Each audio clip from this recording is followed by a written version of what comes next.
கோவையில் முதலமைச்சர் ஸ்டாலின் பங்கேற்ற செம்மொழி பூங்கா திறப்பு நிகழ்ச்சியில் தமிழ்த்தாய் வாழ்த்து புறக்கணிக்கப்பட்ட சம்பவம் சர்ச்சையை ஏற்படுத்தியுள்ளது. இதுகுறித்து நமது செய்தியாளர் சுரேஷ்குமாரிடம் கூடுதல் தகவல்களை கேட்கலாம்.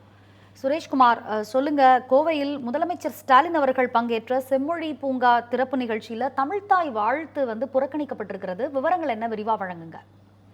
வணக்கம் ரம்யா. கடந்த 2010ஆம் ஆண்டு அப்போதைய முதல்வராக இருந்த கருணாநிதி அவர்கள் கோவையில் செம்மொழி மாநாடு நடத்தினார்.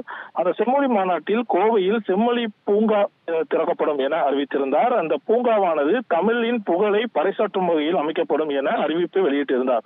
அதன் பிறகு ஆட்சி மாற்றம் ஏற்பட்டது. அதைத் தொடர்ந்து திமுக ஆட்சி பதவியில் வரவில்லை. இதைத் தொடர்ந்து கடந்த சட்டமன்ற தேர்தலில் பதவியேற்ற முதல்வர் ஸ்டாலின் அவர்கள் செம்மொழி பூங்கா கலைஞர் அறிவித்தது போல கோவையில் கொண்டு வரப்படும் என தெரிவித்தார். இந்த நிலையில் கடந்த 4 ஆண்டுகளாக பணிகள் மேற்கொள்ளப்பட்டு சுமார் 208 கோடி ரூபாய் மதிப்பீட்டில் செம்மொழி பூங்கா இங்கு உருவாக்கப்பட்டு கோவை மத்திய சிறைச்சாலை மைதானத்தில் இன்று காலை தமிழக முதல்வர் ஸ்டாலின் அவர்களால் திறந்து வைக்கப்பட்டது. ஆனால் எந்த நோக்கத்திற்காக இந்த செம்மொழி பூங்கா திறக்கப்பட்டதோ அது முற்றிலும் இங்கு கேள்விக்குறியாக்கப்பட்டிருக்கிறது என்பதுதான் பல்வேறு தரப்பிலும் கடும் அதிர்ச்சியை ஏற்படுத்தியிருக்கிறது.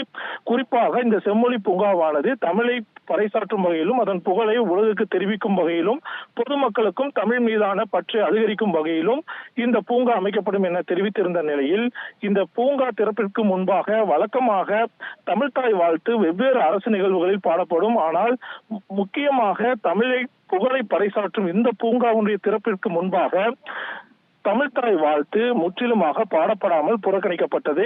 அதன் பிறகு தமிழக முதல்வர் நேரடியாகவே இந்த செம்மொழி பூங்காவை துவக்கி வைத்து அதை பார்வையிடுவதற்காக சென்று விட்டார். இது தமிழ் ஆர்வலர்கள் மத்தியிலும் தொடர்ந்து தமிழ் என கூறும் திமுக நிர்வாகிகள் மத்தியிலும் மிகப்பெரிய ஒரு அதிர்ச்சியை ஏற்படுத்தியிருக்கிறது. எதற்காக இது போன்ற ஒரு நிகழ்வை தமிழ்த்தாய் வாழ்த்து புறக்கணிக்கப்பட்டது என விளக்கம் அளிக்க வேண்டும் என பல்வேறு தரப்பிலிருந்தும் குரல்கள் எழும்ப துவங்கிவிட்டன. இதற்கு அடுத்தபடியாக 1 மணி அளவில் ஓய்வு பெறும் தமிழக முதல்வர் ஸ்டாலின் அவர்கள் மாலையில் நடைபெறும் மற்றொரு நிகழ்விலும் பங்கேற்க இருக்கிறார் 4 மணி அளவில். இதற்கு முன்னதாகவே முதலமைச்சர் ஸ்டாலின் கோவை வருகைக்கு எதிர்ப்பு தெரிவித்து பாஜகவினர் கருப்பு கொடி காட்டி கோ பேக் ஸ்டாலின் என்ற வாசகத்தை அடங்கிய ஒரு போராட்டத்தை மேற்கொண்டாங்க. அந்த போராட்டத்தில் மெட்ரோ ரயில் திட்டத்தை கோவைக்கு கொண்டு வருவதற்கான முறையான நடவடிக்கை எடுக்காமல் மத்திய அரசு மீது பொய் புகார் தெரிவிக்கும் முதலமைச்சர் ஸ்டாலின் கோவைக்கு வரக்கூடாது என்ற ஒரு கருப்பு கொடி ஆர்ப்பாட்டம் நடைபெற்றது. இந்த நிலையில்தான் இந்த செம்மொழி பூங்கா விவகாரத்தில் தமிழ்த்தாய் வாழ்த்து புறக்கணிக்கப்பட்டது மிகப்பெரிய சர்ச்சையை ஏற்படுத்தி இருக்கிறது. மேற்கொண்டு தமிழக பாஜக இளைஞர் தெரிவிக்கும் போது இந்த பகுதி முழுவதுமே வ.உ. சிதம்பரனார் பூங்காவுடைய பெயரை பறைசாற்றும் வகையில் இந்த பகுதி அமைந்திருக்கிறது. இந்நிலையில் அவருடைய பெயரை மங்கச் செய்யும் வகையில் செம்மொழி பூங்கா என கொண்டு வந்திருப்பதாகவும் தமிழக பாஜக சார்பில் ஒரு குற்றச்சாட்டு எழுப்பப்பட்டது. இந்நிலையில் தமிழ்த்தாய் வாழ்த்து பாடாமலேயே செம்மொழி பூங்கா திறக்கப்பட்டிருப்பது சர்ச்சை ஏற்படுத்தியிருக்கிறது. ரம்யா,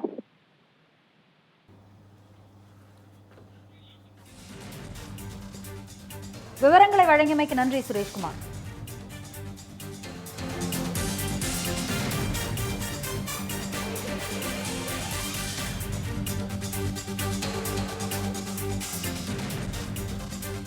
சென்னையோட next biggest real estate booming லொகேஷனான சென்னை பெங்களூர் ஹைவேல ஒரு பிளாட் வாங்கணும்னு பிளான் பண்றீங்களா?